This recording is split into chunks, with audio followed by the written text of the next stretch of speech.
Yo guys, so what is going on? Welcome back to another video now. Like I said, this is obviously going to be the review of Middlesbrough versus Nottingham Forest in the Carabao Cup first round, which obviously took place last night at the Riverside Stadium, the stadium behind me. Yeah, coming out of that game, I've got quite a bit to say, if I'm honest. Yeah, let me just address a few things. So, nothing too negative, and nothing, yeah. Like I say, man, there was a lot of positives last night. To come out of that game in terms of the kids' performances, everyone's been asking for the kids to play. Like I say, man, in my vlog, if I did come across a bit whatever about the kids, listen, I didn't mean nothing harsh by it. I'm pleased that the kids got a chance. I really, really am. But there was senior players in there. What I mean by senior players is players that have played at our very highest level at Middlesbrough Football Club that I thought maybe he's got to give a bit more. There's certain players that I thought should have shone last night and maybe didn't, in my opinion. But listen, take nothing away from it. We won, and that's the most important thing, I believe. Boro came out. We came out, and I saw the lineup, and I thought it's going to be one of them games. However, it's kind of like the under-23s. Now, if you didn't know this before, you probably didn't. When I was a bit younger, I used to religiously go and watch the reserves, which back then was called the reserves. It's now the under-23s. Religiously, and like I say, man, I love watching the under-23s play. I think I love watching the future of this club, if you know what I mean. So. These kids are playing for the badge, and these kids, just like every player at Middlesbrough Football Club. But what I love about the kids is, when I watch them play, they're so hungry, And last night I seen that again. I seen very, very hungry youth players that want to try and push into that first team, which I thought was great. And that's why I love watching the under-23s back in the day, because of course, like I say, right now, of course, work and whatnot, I can't really get too many under-23 games as much as I want to. But when I can, I go and watch them. But I really enjoy watching the under-23s, and that's the truth. And last night it was great to see the kids play. I just think senior players-wise, I mean, there was one player in particular I thought, we brought him in from Sunderland. He didn't shine as much as what I thought maybe he should have done. A League 2 outfit in obviously Notts County, no disrespect to them, but a League 2 outfit in Notts County, who I thought, were there, they were almost there for the take. I know they came down here, as I already mentioned, freely. No pressure on them. Nobody expected them to get the result. But I was seeing it, I thought, the likes of Paddy McNair, who, he's probably trying to push himself to try and get match fit. And on top of that, he's going to try and push himself to get into that first team picture. And for me, against a League 2 outfit, if you want to play Championship football, which is a big level between Championship and League 2, cup game or not, no matter what the occasion, surely, surely you'd be trying your eyes now to try and get into that first team. After watching it last night, I'd truthfully not put any senior players, apart from maybe Fletcher. I'd probably give Fletcher a run in the team, because I tell you now, I said it in my Boro Fan TV interview, Ashley Fletcher, for me, if you give the guy time, be patient with him, honestly, there's a player in there, and he's a fantastic young player, but he's only young, do you know what I mean? He's only 22, 23, he's a young lad, he's still learning the game, he's still learning his role, even at that age, and even though he probably knows it already, he's still learning things every single day in training and whatnot, and in games, and, he showed it last night, his finish, especially his second one, as Walker dummy the defender, played in Fletcher, and he sort of just finessed into bottom corner. The guy's got talent. The guy's got skill. And I've watched him against Rochdale. Seen him against Hartlepool. I seen him last night. The guy has got talent. And, when he got sent out on loan last year, it hurt, man. It hurt as a Boro fan to see that kind of thing. The future Middlesbrough Football Club is the players we've seen last night, the kids, and it's so important that it's so important that these youth players actually get given a chance. And last night they did, and I was really, really happy to see it. Like I say, in terms of the game, maybe I was a bit harsh on the goalkeeper as well, Andy Lonergan. Like I said, I've never seen him play. I'd seen him play once against Middlesbrough for Leeds United last season when they did us 2-1. But apart from that, I've never seen him since, and apparently he never played again. So, and that's for Leeds United. Obviously, he came in last night. He played, and I thought, what it is? Let's watch the guy play. I thought maybe the first 2 goals, could he have done better? Maybe, maybe not. The third goal for them, it was a top save, man. He pushed it onto the post. Unfortunately, his defenders weren't there to help him out, so that sort of stuff happens. But let's just get through the goals now. As I spoke about little things that were on my mind just a minute ago. In terms of the first goal, it's a free kick just outside the D. He plays on the left-hand side of the box. Lonergan goes towards the ball, leaves his goal pretty much wide open. You know exactly what the plan is. They're going to put it, you know what I mean? That's kind of going to play it down the left, square back across to do that. Right across the 6-yard box.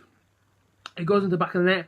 1-0 in 20 minutes to them. We come back through a corner. The ball came over the top. I think it was Dale Fry that got the nod.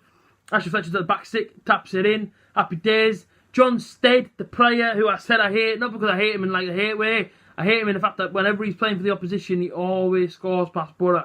Always. John Stead gets on the edge of the box, and to be fair, it's a pretty nice strike from him. Puts it well, you know what I mean? Hits it well. Straight in the bottom corner. Lonergan doesn't get over quick enough, or whatever happened there. And they go 2-1 up. You know, their fans are in dream heaven, man. Looking at them, you know, tops are off. Tops are off. They're in the air, swinging them around, having a great time, as you would. You know, League 2 beating Championship side in the cup is obviously a great feeling for them. We strike back through Miltovic. Again, the cross came in, and he was at the back stick. Miltovic, he puts it in, makes it 2-2. Going to break a 2-2. And I see Boro fans leaving. You know, as I went outside at half time, seeing people Boro fans leaving. A lot of Boro fans were unhappy. Could they have had a point? You know, is there? You know, of course they have a point. You know, it's everyone's opinion, but you know, I've seen a lot of people saying that they weren't happy with the team selection. They weren't happy with the people played. I should say the way the team played. The team selection for me, I knew. You know, I said in my vlog, I knew that they weren't going to play the strongest 11. That's going to be safe for Bristol City on Saturday. We knew for a fact that he was going to play the kids. And for me, it's like, you know, don't go too harsh on them because of yesterday's performance. You know, they came in, were they feeling the nerves? You know, some of these kids, man, some of these kids, you know what I mean? It was almost like their debut at the Riverside. You know, you've got to feel the nerves, you know what I mean? You know, it's almost like these kids are so nervous. And that's the way it goes. So, it's one of them things. In terms of second half, we came out and again they had plenty of the ball, Notts County. And that's what they're doing. Notts County opening us up. I mean, Notts County do whatever the hell they wanted to do with the ball.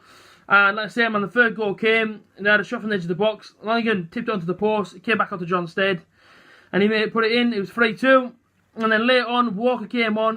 You know, the young Boro lad, fantastic player, man, really good. I mean, first time I've seen him yesterday, and I've got to tell you now what a talent he is. If you haven't seen him yet, you know, and if he plays in the second round of the cup, listen, man, go and get a ticket just to watch that guy. Really, really good player. Stephen Walker gets it, dummies a defender, beautiful little dummy, plays it into Fletcher.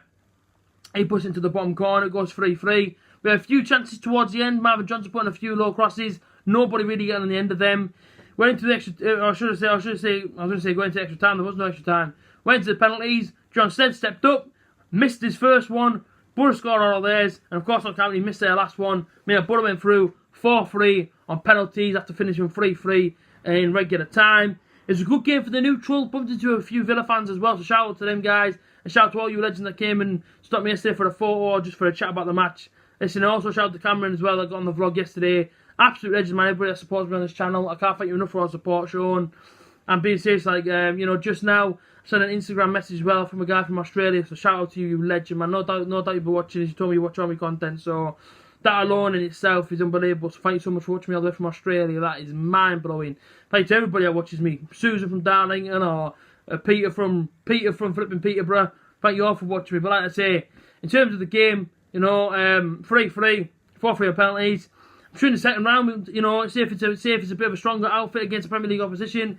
Probably going to see a mix in the team, and maybe start taking things to a new level in terms of the team for all these cup games. But as for right now, you know, kids played yesterday. They didn't do too badly. Senior players, yeah, apart from Fletcher really and Tav, I would say I was a bit unhappy with. But listen, it's enough of me for the performance. 3-3, 4-3 on penalties. That's the way sometimes it goes. Like I say, I hope for who do I want in the second round? I was going to say hope for an easier position then, but I think, you know, as these rounds go on, it has to get a bit more serious. I would love to have Newcastle. I'd love to have Newcastle. And obviously, if Sunderland beat Sheffield Wednesday, give us them. I just love the good old, you know, local teams playing each other in the cup games. It does make for a cracking atmosphere in the stadium. So either one of them, or anyone in general, you know, I'm looking forward to it. Hopefully, if it's an away day, hopefully it's at Bournemouth again. Don't send us to Bournemouth again. It's like an 18-hour round trip, man, to get there, and it was brutal. So, like I say, whoever we get, you know, good luck against us, and that's not me being cocky or arrogant. Genuinely, you know, it's almost like the old term, may the best team win. So that's what I'm going to say. But like I say, onto the round, obviously onto the cup draw, which is obviously tomorrow before the Sunderland v Sheffield Wednesday game. And yeah, overall, you guys have enjoyed this you guys have enjoyed this review. I'm starting to mess up a little bit there, you know. I'm starting to mess up. I don't know what that is there, but yeah, as always, if you guys have enjoyed the review, if you have, remember, like, share, comment, subscribe as always, and I will see you guys again tomorrow for yet another video on the A.J.T. YouTube channel. Until then, up the butter!